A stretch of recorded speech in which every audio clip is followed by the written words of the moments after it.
السلام علیکم۔ جمعۃ المبارک کے مسنون اعمال اور وظائف مثلاً دعاؤں کا اہتمام کرنا، اس کے متعلق ہم روشنی ڈالیں گے۔ ابو ہریرہ رضی اللہ تعالی عنہ کہتے ہیں کہ نبی اکرم صلی اللہ علیہ وسلم نے فرمایا، سب سے بہتر دن جس میں سورج نکلا جمعہ کا دن ہے۔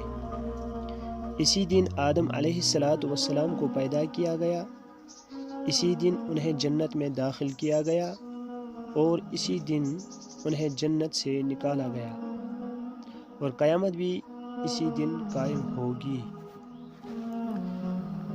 حدیث پاک میں ہے، اللہ جل جلالہ نے اسے یعنی جمعہ کو مسلمانوں کے لیے عید کا دن بنایا ہے، تو جو شخص جمعہ میں آئے وہ غسل کرے اور جس کے پاس خوشبو ہو وہ خوشبو لگائے اور مسواک کرے۔ جمعہ کے دن مسجد جلدی جانے کی فضیلت اور اجر۔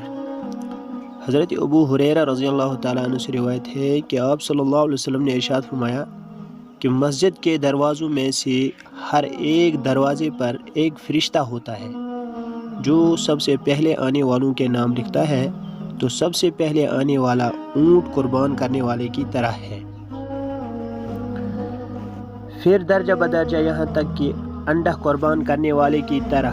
پھر جب امام پڑھنے بیٹھتا ہے یعنی خطبہ پڑھنے بیٹھتا ہے تو فرشتہ اپنے صحیفے کو لپیٹ لیتا ہے اور ذکر سننے کے لیے حاضر ہو جاتا ہے۔ رسول کریم صلی اللہ علیہ وسلم نے فرمایا، جو شخص جمعہ کے دن 200 مرتبہ مجھ پر درود شریف پڑھے، اس کے 2 سال کے گناہ صغیرہ معاف کر دیے جائیں گے۔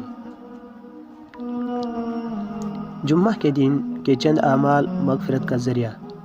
حضرت سلمان فارسی رضی اللہ تعالیٰ عنہ سے روایت ہے کہ جو شخص جمعہ کے دن غسل کرے اور جس قدر ہو سکے صفائی اور پاکی حاصل کرے، تیل لگائے یا گھر میں موجود خوشبو استعمال کرے، پھر جمعہ کی نماز کے لیے نکلے اور مسجد میں اگر صف پر ہو تو انہیں چیر کر آگے نہ بڑھے، پھر نفل نماز پڑھے اور جب امام خطبہ کہے تو خاموش رہے، اللہ جلالہ یعنی اللہ تبارک تعالیٰ اگلے جمعہ تک اس شخص کے گناہوں کو معاف فرما دیں گے۔